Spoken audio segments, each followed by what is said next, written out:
অবৈধ নির্মাণ নিয়ে বোল্ড মুভ শুভেন্দু অধিকারীর সরকারের। তিলজলা অগ্নিকাণ্ড থেকে বড় পদক্ষেপ। অবৈধ নির্মাণে জিরো টলারেন্স। বিল্ডিং প্ল্যান না থাকলে কাটা হবে বিদ্যুৎ সংযোগ। একদিনের মধ্যে ভেঙে ফেলতে হবে অবৈধ বহুতল। নবান্নে বড় ঘোষণা মুখ্যমন্ত্রী শুভেন্দু অধিকারীর। নবান্নে বৈঠকের পরেই অ্যাকশন। যোগী রাজ্যের ধাঁচে বুলডোজার অ্যাকশন খাস কলকাতায়। মুখ্যমন্ত্রী শুভেন্দু অধিকারীর নির্দেশের পরই ভাঙা হচ্ছে তিলজলার অবৈধ নির্মাণ। কেএমসি ও কেএমজির যৌথ উদ্যোগে দুটি ভারী ভাঙার কাজ তিলজলায়। দুর্নীতি বরদাস্ত নয়। রাজ্যে প্রশাসনিক স্বচ্ছতা ফেরাতে বড় পদক্ষেপ মুখ্যমন্ত্রীর। মমতা বন্দ্যোপাধ্যায়ের সরকার যে আধিকারিকদের দুর্নীতি তদন্তের ফাইল বছরের পর বছর আটকে রেখেছিল, তা থেকে আইনি জট কাটালেন রাজ্যের নয়া প্রশাসনিক প্রধান। দুর্নীতির প্রমাণ থাকা সত্ত্বেও অনেক অফিসারের বিরুদ্ধে সিবিআই আইনি পদক্ষেপ করতে পারছিল না। বুধবার সেই ছাড়পত্র দিল রাজ্য সরকার। করাপশনে যুক্ত ছিলেন তাদের স্যাংশন আমরা দিয়ে দিলাম। অর্ডার বেরিয়ে গেছে, সিবিআই কপি পেয়ে গেছে বা পেয়ে যাবে। সীমান্তে এখন থেকে আর পুলিশি হয়রানি নয়। আন্তঃরাজ্য সীমানায় হয়রানি বরদাস্ত নয়। আলু ও সবজি নিয়ে ভিন রাজ্যে যাওয়া এখন অবাধ।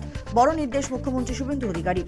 বিশেষ করে আলু চাষি, আলু ব্যবসায়ীদের যে যন্ত্রণা আগের সরকার দিয়েছেন, আমরা সেটা আজ থেকে বন্ধ করলাম। পোর্টালের মাধ্যমেই দিতে হবে ইমাম মুয়াজ্জিন ভাতা।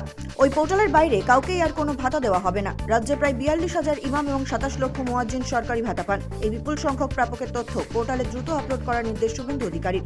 মুখ্যমন্ত্রীর নির্দেশের পরই সক্রিয় সংখ্যালঘু দপ্তর। কল্পতরু বাংলার বিজেপি সরকার। জুনেই দ্বিগুণ হচ্ছে বার্ধক্য ও প্রতিবন্ধী ও বিধবা ভাতা। বড় সিদ্ধান্ত শুভেন্দু অধিকারীর সরকারের। সূত্র বলছে, এর আগে বিধবা ভাতা, বার্ধক্য ভাতা এবং প্রতিবন্ধী ভাতার ক্ষেত্রে রাজ্য সরকার মাসে 1,000 টাকা করে দেওয়া হতো। এখন সেই টাকার অঙ্ক বাড়িয়ে সরাসরি 2,000 টাকা করা হচ্ছে।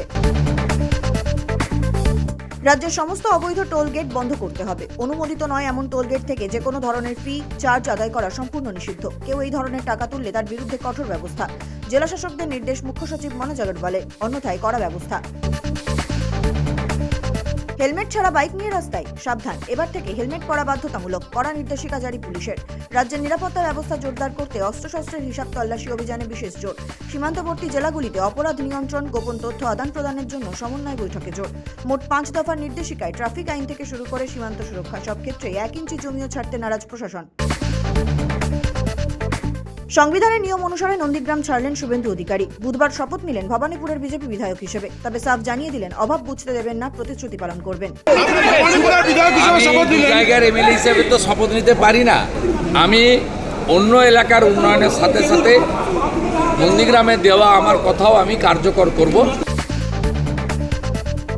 মোদির সঙ্গে মাত্র 2টি কনভয়। জ্বালানি সাশ্রয় নজিরবিহীন পদক্ষেপ প্রধানমন্ত্রীর। রবিবার জ্বালানি সাশ্রয়ে দেশবাসীকে একগুচ্ছ আর্জি জানান মোদি। এবার নজিরবিহীন পদক্ষেপ করে নিজেও সেই পথেই হাঁটলেন। নিজের কনভয়ে গাড়ির সংখ্যা কমিয়ে একেবারে 2-এ নামিয়ে আনলেন প্রধানমন্ত্রী। প্রধানমন্ত্রী মোদির পথে শুভেন্দু অধিকারী। শপথ নিয়েই নিজের কনভয় ছাঁটাইয়ের বড় ঘোষণা বাংলার মুখ্যমন্ত্রী। সাফ জানালেন, জ্বালানি সাশ্রয় এবং অপচয় রুখতে প্রধানমন্ত্রী নরেন্দ্র মোদি যে বার্তা দিয়েছেন, তিনিও সেই পথেই চলবেন। আমিও আমার সিকিউরিটির দায়িত্বে থাকা লোকজনকে বলেছি অপ্রয়োজনীয় গাড়ি রাখার প্রয়োজন